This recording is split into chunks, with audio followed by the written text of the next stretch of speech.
Hello guys, இன்னைக்கு நம்ம பார்க்க போறது ஜாம்பி அப்போக்லிப்ஸ் அனிமேவோட பார்ட் 3 தான். ஸோ மறக்காம கீழே ஒரு லைக் போட்டுருங்க. அதே மாதிரி சேனலுக்கு இப்பதான் வரீங்கன்னா சப்ஸ்கிரைப் பண்ணிக்கோங்க. சரி வாங்க, நம்ம டைம் வேஸ்ட் பண்ணாம எப்பிக்குள்ள போகலாம். அந்த மாஸ்டரும் திடீர்னு தாக்க வந்திருக்குமா, நல்லா உத்து பார்க்கும்போது தான் தெரியுது அது ஒன்றும் மாஸ்டர் இல்லை, அந்த சின்ன குழந்தைய அந்த மாஸ்டர் மாறிட்டு இருக்கு. இப்பதான் ஆளே எக்ஸ்பிளைன் பண்ண ஆரம்பிக்கிறான். இது தெரியுதா யாருன்னு? மிகப்பெரிய மாஸ்டர் அதுதான். இது வந்து ஒரு சின்ன குழந்தைய இப்ப மாறி இருக்கு. அந்த சின்ன குழந்தையும் பயங்கரமா தொல்லை பண்ண ஆரம்பிக்குதா. ஒரு கட்டத்துல அட்டாக் பண்ற மாதிரியே அங்க அதோட வாயில பால் குடிக்கிற அந்த விஷயத்தை வச்சிடறான். அந்த குழந்தைக்கும் அங்க பழைய விஷயம்லாம் ஞாபகம் வருது. இதே மாதிரி தான் சின்ன வயசுல கிஃப்ட் எல்லாம் இவங்க அம்மா அப்பா வாங்கி தந்திருப்பாங்க. அதெல்லாம் பார்த்து அந்த குழந்தை ரொம்ப சந்தோஷமா இருக்கும். அந்த விஷயம்லாம் ஞாபகம் வந்தோடனே நம்மால அப்பா அம்மா அப்படின்னு கத்த ஆரம்பிக்குது. ஏய் நீ வந்து என்ன சொல்ல இருக்க, நான் ஒன்னும் உன்னோட அம்மா இல்ல. ஆனா இதை பாக்குற அவங்க ரெண்டு பேரும் வாங்கி போறாங்க. அவனை பாத்தியா, அவன் எவ்வளவு கியூட்டா இருக்கான். காலுக்கும் ஒரு ஐடியா ஆகுது. பரவாயில்ல, இதை வச்சுக்கிறதும் லாபம் தான். ஏன்னா இவங்களும் அடிமையாகிறாங்க. யாருக்கு தெரியும், இன்னமும் எத்தனை பேர் நம்மளோட கேங்ல வருவாங்களோ அவங்கள கூட இவனை வச்சு என்னால அடிமையாக்க முடியும். அதே மாதிரி ஏகப்பட்ட ஜாம்பி என்னால கொல்ல முடியும். அதுக்கான ரிவார்டும் எனக்கு கிடைக்கும். திடீர்னு அங்க சிஸ்டமும் இவனை கூப்பிட்டா. அங்க போய் செக் பண்ணா என்ன விஷயம்னா, நீ 100 மில்லியன் கம்ப்ளீட் பண்ண வேண்டியது. ஆனா அதுக்கும் மேல நீ 200 மில்லியன் கம்ப்ளீட் பண்ணிட்ட. இதனால உன்கிட்ட ஒரு 2 ஆப்ஷன் இருக்கு. ஃபர்ஸ்ட், நீ வச்சிருக்க அந்த சிஸ்டம் அப்டேட் பண்ண முடியும். இதனால உனக்கு புது புது ஃபீச்சர்ஸ் எல்லாமே கிடைக்கும். அதே மாதிரி மீதி இருக்க விஷயம் அதெல்லாம் சேமா தான் இருக்கும். ரெண்டாவது விஷயம் என்னன்னா, ஏதாச்சும் ஒண்ணு உன்னால பயங்கரமா இம்ப்ரூவ் பண்ணிக்க முடியும். அதுக்கு பதிலா இன்னொன்னு அப்படியே குறைஞ்சு போகும். மூணாவது விஷயம் என்னன்னா, நீ ஒரு பேண்டை கிரியேட் பண்ணா அதுல மொத்தமா பொண்ணுங்க தான் இருப்பாங்க. சோ உனக்கு ஏத்த மாதிரி எல்லாமே இருக்கும். அந்த பேண்ட்ல பொண்ணுங்க இருக்கும்போது உனக்கு கிடைக்கிற ரிவார்டும் அவங்களுக்கு கிடைக்கும். எல்லா விஷயமும் டபுளா இருக்கும். இப்போ ஹாஸ்டுக்கு 5 நிமிஷம் டைமிங் இருக்கு. நீ எதை வேணாலும் 5 நிமிஷத்துக்குள்ள சூஸ் பண்ணலாம். ஆனா ஆளு யோசிக்காமையே மூணாவது ஆப்ஷன் அப்படின்னு சொல்லிடுறான். ஏன்னா ஒரு மெச்சூரான ஆம்பளை அவன் வந்து கண்டிப்பா இதை தான் தேர்ந்தெடுப்பான். எனக்கு தெரியும் நீ வந்து எதுக்கு இதை தேர்ந்தெடுத்தனு. ஆனா ஏதோ ஒண்ணு, இதுக்கு மேல யார உன்னோட பேண்ட்ல சேர்க்கணும்னு ஆசைப்படுறியோ அந்த கேர்ள்ஸோட மண்டையில ஒரு ஹார்ட் ஷேப்ல ஒரு விஷயம் காட்டும். அது 100ன்னு காட்டுச்சுன்னா அவங்களுக்கு உன்னை அவ்வளவு பிடிக்குமா. அவங்க உன்னை விட்டும் போக மாட்டாங்க, உன் கூடிய இருப்பாங்க. திடீர்னு அங்க ஒரு நோட்டிபிகேஷன் வந்து அந்த சின்ன மாஸ்டர் அதுதான் இப்போ 100ல இருக்கான். அந்த சின்ன குழந்தையும் ஒரு பொண்ணா, சோ இதனால 100 அப்படின்னு காட்டுதா. காடஸும் கேக்குறாங்க, ஆமா என்ன பண்ண போற, அந்த சின்ன குழந்தைய நீ சேர்த்துக்க போறியா? அங்க சேர்த்த உடனே சில பல ரிவார்டு உனக்கு கிடைக்குது. அதுல ஒரு இன்ஜெக்ஷன் மாதிரி ஒரு விஷயம் இருக்கு. அது என்னது அப்படின்னு கேக்குறான். இதை பத்தி கேக்குறியா? இதை வச்சு உன்னால ஜாம்பி கிட்ட இருக்கிற பவரை அப்படியே அப்சர்வும் பண்ண முடியும். அது கிட்ட இருக்கிற பவரை விடவே உன்கிட்ட பயங்கரமான பவர்ஸை வர வைக்க முடியும். நீ சொல்றதை பார்த்தா அந்த குண்டான பர்சன் அவன் கிட்ட இந்த மருந்து மாதிரி இருக்கு. அதே மாதிரி சொல்லலாம், ஆனா இது சீப்பான விஷயம் இல்ல. ஏன்னா இதுல எந்த விதமான சைடு எஃபெக்டும் இல்லவே இல்ல.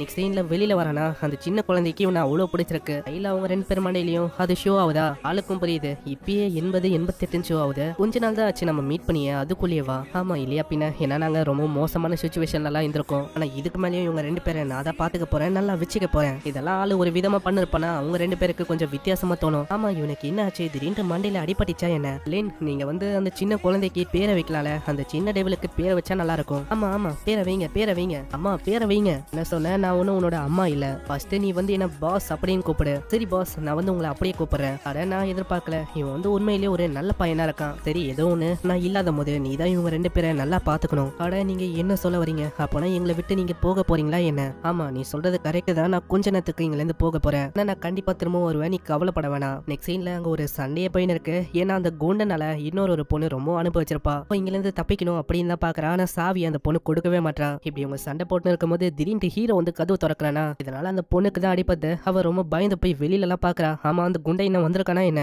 இல்ல நான் வந்து அவனை ஆல்ரெடி கொன்னுட்டேன். அது கொன்னுட்டீங்களா? நல்ல விஷயம், அந்த போவடுக்கு தேவைதான். அப்பனா உனக்கும் அந்த குண்டனை ரிவெஞ்ச் கொடுக்கணும் அப்படின்னு ஆசை இருந்தது அதுதானே? ஆமா அது உண்மைதான். ஆனா இப்ப எனக்கு பிரச்சனை இல்ல, அந்த குண்டை வந்து இறந்து போயிட்டான். நான் எதுக்கு இங்க வந்தேன்னா பத்தி நான் கேட்கணும் அப்படின்னு தான் வந்தேன். அவன் அந்த பாட்டில காட்டுறான். அதை பார்த்தோன்னே அந்த பொண்ணுக்கு தெரியுது. இதை பத்தி எனக்கு தெரிஞ்ச வரைக்கும் நான் சொன்ன குன் அப்படின்னு ஒரு பர்சன் வந்தா. அவன் தான் கியோமிக்கு கொடுத்தான். அன்னைக்கு ஒளிஞ்சிருந்து பார்க்கும்போது அந்த பர்சனோட ஷர்ட்டை பார்த்தேன். அதுல இதே சிம்பிள் இருந்தது. அதே மாதிரி இந்த பாட்டிலையும் அதே சிம்பிள் தான் இருக்கு. சரி அப்புறமா நம்ம பார்க்கலாம், இதுக்கு மேல இங்க வேலை இல்ல. அப்பனா நான் வந்து உங்க கூட வரலாமா பேஸ் கேம்ப்ல நான் தங்குறதுக்கு? அவங்களுக்காக என்ன வேணாலும் பண்றதுக்கு தயாரா இருக்கேன். சாரிமா கண்ணு, ஆல்ரெடி 2 பேர் வெயிட் பண்ண இருக்காங்க. சீன்ல அவன் கோடஸ் பார்க்க போயிடறான். அவன் டைரக்டா இப்போ ஒரிஜினல் வேர்ல்டுக்கு தான் போகணும் அப்படின்னு சொல்லி கேட்கறான். அதுக்கு கிட்டத்தட்ட 100 மில்லியன் கிட்ட சார்ஜ் ஆகுமா இவன் அந்த ஒரிஜினல் வேர்ல்டுக்கு போறதுக்கு. அவன் சுவிட்ச் பண்ண இப்ப அப்படியே சீன் பாஸ்ட்டுக்கு வந்து அவன் ஏற்பாடு பண்ண விஷயத்தெல்லாம் சொல்றான். ஆல்ரெடி அவங்க 2 பேருக்கு தேவையான சாப்பாடு வாட்டர் இது எல்லாத்தையும் நான் ஏற்பாடு பண்ணிட்டேன். கிட்டத்தட்ட 2-3 மாசத்துக்கு கண்டிப்பா தாங்கும். அவங்களால அங்க நிம்மதியாவும் இருக்க முடியும். அக்கம் பக்கத்துல இருக்க எல்லா ஜாம்பியும் நான் கொன்னுட்டேன். அதனால அவங்க தொல்லையே இல்லாம வாழலாம். சீன் அப்படியே பிரசன்ட்க்கு வந்து அவன் அங்க வரானா. திடீர்னு அங்க நிறைய பேர் சுத்த போறாங்க. இவன் ஒரு பொண்ணு ஏமாத்தி இருக்கும்ல, அது வந்து கண்ணை காட்டிக்கினே சொல்லுது. நான் சுத்தமா எதிர்பார்க்கல லேன், நீ இத்தனை நாளா உயிரோட இருந்திருப்பேன்னு. ஆனா ஏதோ ஒண்ணு, இதுக்கு மேல நீ வந்து உயிரோட இருக்க மாட்ட. ஏன்னா இப்போ நீ வசமா எங்க கிட்ட மாட்டிக்கின. ஆனா என்னதான் அந்த பொண்ணு அப்படியே எப்படியோ ஒத்து பார்த்தாலும் அவன் மூஞ்சில எந்த விதமான பயமும் இல்ல. என்ன இவன் பயப்படாம இருக்கான்? அவன் கிட்ட கிராண்ட் மாஸ்டரோட ஏதாச்சும் டெக்னிக் இருக்கா என்ன? இத்தனை பேர் இங்க நிக்கும் போது கண்ணோட இருக்கும் போது அவனுக்கு ஒரு சொட்டு பயம் இல்ல, எப்படி இது சாத்தியம்? உடனே ஹீரோவும் கேக்குறான், ஆமா என்னம்மா ரொம்ப நர்வஸா இருக்கிற மாதிரி தெரியுது, என்ன பத்தி தான் யோசிக்கிறியோ? எவ்வளவு பெரிய பிளெயின் அடிச்சோம் எனக்கு எதுவுமே ஆகல, ஆனா நான் வந்து எப்படி ஒரு கீரலும் இல்லாம ரொம்ப ஸ்ட்ரென்த்தா இங்க நம்பிக்கையோட இருக்கேன் அப்படின்னு தானே யோசிக்கிறேன். இல்ல அப்படிலாம் இல்ல, நீ பண்ணதுக்கு இப்ப அனுபவிக்க போற, இந்த பொண்ணு தாக்குறதுக்கு எல்லார்கிட்டயும் சொல்றாளா அப்படின்ட்டு இன்னொரு கேங் வந்து நம்ம ஹீரோவை ப்ரொடெக்ட் பண்ணு, அதுவும் ஒரு பொண்ணு தான், நீங்க கவலையப்படாதீங்க, மீதி எல்லாத்தையுமே நான் பாத்துக்கிறேன். என்ன தைரியம் இருக்கும் உனக்கு, ஒரு பொண்ணு பின்னாடி போய் அப்படியே ஒழிஞ்சிக்கிற ஒரு கோலை மாதிரி, நீ எல்லாம் ஒரு ஆம்பளையா என்ன? சரி இதுக்கு மேல நான் வந்து எல்லாத்தையுமே பாத்துக்கிறேன், நீங்க பின்னாடி இருங்க. இல்ல நாங்க பாத்துக்கிறோம். இல்ல ஓகே நானே பாத்துக்கிறேன். உடனே அங்க இருக்கிற ஆளுங்களும் இன்ஜெக்ஷன் மாதிரி ஏதோ ஒன்று உள்ள இருக்கிறாங்க. ஆளுக்கும் புரியுது, அதுல வந்து அந்த சிம்பிள் இருக்குமா, ஹீரோக்கும் நல்லாவே புரியுது இது சேம் அதே இன்ஜெக்ஷன். அங்க இப்பதான் அந்த பொண்ணே விளக்குறா, நீ வேணா கிராண்ட் மாஸ்டரா இருந்திருக்கலாம், உங்ககிட்ட எவ்வளவோ டெக்னிக் கூட இருக்கலாம், ஆனா இதை போட்டக்கு அப்புறம் உங்களோட ஸ்பீட் அது ரொம்ப அதிகரிக்கும், உங்களோட ஸ்ட்ரென்த் அது வந்து அளவுக்கு அதிகமா அதிகரிக்கும். கிராண்ட் மாஸ்டர் என்ன,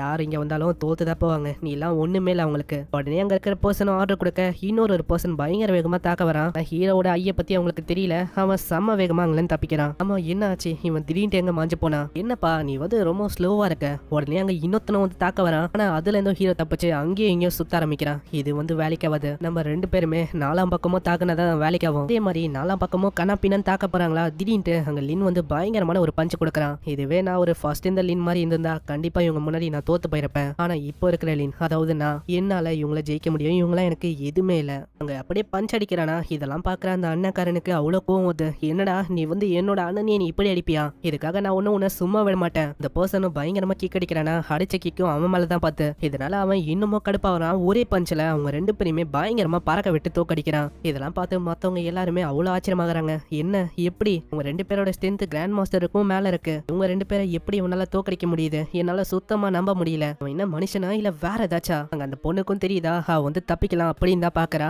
அதுக்குள்ளேயே அங்க ஹீரோ வந்து கூப்பிடுறான், என்னமா நான் வந்து பர்மிஷனே கொடுக்காம நீ வந்து தப்பிக்கலான்னு பாக்குறியா? நீ பண்ண விஷயம்லாம் எனக்கு நல்லாவே ஞாபகம் இருக்கு, ஆனா இப்போ அதுக்கான டைம் இல்ல. இதை வந்து யார் உருவாக்குனா அதை பத்தி சொல்லு. இது சொல்ல போனா ஜோஹா அப்படின்னு ஒரு கம்பெனி தான் உருவாக்குனாங்க. அவருக்கு என் மேல நிறையவே லவ் இருக்கு, ஆனா நான் உன்னதான் உண்மையிலேயே விரும்பினேன் தெரியுமா? அப்படியே ஹீரோவை மயக்க ஆரம்பிக்கிறான். ஆனா ஹீரோ மயங்கவே இல்ல, நான் இதுக்கெல்லாம் அசர போதில்ல, சரி ஏதோ ஒண்ணு, நான் வந்து மீதி இருக்க விஷயத்தெல்லாம் அப்புறமா பாத்துக்கிறேன். அவ்வளவுதான், நான் நினைச்ச மாதிரியே இவன் ஒரு முட்டாள் தான், நான் இவன் என்ன அப்படியே விட்டு போயிட்டான், என்ன அவமானப்படுத்திட்டான், இதை நான் ஞாபகம் வச்சு. ஆனா போகும்போதே பின்னாடி ஒரு கேங் இருக்கும்ல, அந்த ஆளுங்க வந்து இந்த பொண்ணை புடிச்சு போறாங்க. ஏய் நீ பண்ணதெல்லாம் இன்னமும் நாங்க மறக்கல, ஒரே நீ கொலை பண்ணும் அப்படின்னு பார்த்தா அதுவும் ஒரு ஃபிளைட்டை வச்சு, யோசிச்சு பாரு உன்னோட நிலைமை என்ன ஆக போகுதுன்னு. இதனால இந்த பொண்ணையை பூச்சி போட்டுறாங்க. நெக்ஸ்ட் சீன்ல அவன் ஒரு கேங்கு கிட்டயும் வந்து உன்னோட கம்பெனி பத்தியும் இது வரைக்கும் அவன் இல்லாத போது என்னென்ன ஆச்சு அப்படின்லாம் கேட்டு தெரிஞ்சுக்கிறான். ஓ இப்படிதான் ஆச்சா, நான் போனக்கு அப்புறம் எவ்வளவு விஷயம் நடந்துதான் என்ன, என்னோட கம்பெனி எல்லாத்தையுமே அவங்க வந்து ஒரு மாதிரி நாசமாக்கிட்டாங்க, ஆனா நான் கவலைப்பட தேவையில்ல, நான் போதுமான அளவுக்கு என் கிட்ட காசு இருக்கு, திரும்பவும் என்னால இந்த கம்பெனியை செயல்படுத்த முடியும், அதனால நான் வந்து காசை அவங்க கிட்ட கொடுக்குறேன், நீ வந்து மத்த விஷயத்தெல்லாம் பார்த்துக்கோ, நான் கண்டிப்பா திரும்ப வருவேன். இந்த சைடு அதே மாதிரி அவன் கம்பெனிக்கு வரான். அங்க வந்தக்கு அப்புறம் அந்த பொண்ணு வராளா, அவகிட்ட முதல் விஷயமா கேட்கறது அந்த பாட்டிலை காட்டி அந்த லிக்விட பத்தி கேட்கறான். இதை பத்தி உனக்கு நல்லாவே தெரியும்ல? அட இது நேத்து பார்த்தோமே, அதாவது அவங்க இன்ஜெக்ட் பண்ண அதே லிக்விட் தானே? இல்ல நீ நினைக்கிற மாதிரி இல்ல, இது ரொம்ப வித்தியாசமானது, இப்ப நான் பண்றதை நல்லா கவனி. அங்க ஒரு குட்டி எலி இருக்கு, அதுக்கு அப்படியே அதை ஃபீட் பண்றானா, அது ஒரு மாதிரி உருமாற ஆரம்பிக்குது. உடனே அவனை தலையை பிச்சு போட்டுறான். அந்த தலையும் டக்குன்னு ரீஜென்ரேட் ஆகுதா. இதை பார்த்து அந்த பொண்ணு ரொம்ப ஷாக் ஆகுறா. அட எப்படி இதால இப்படி பண்ண முடியுது, அந்த லிக்விட அநியாயமா இதுக்கு குத்துட்டியே,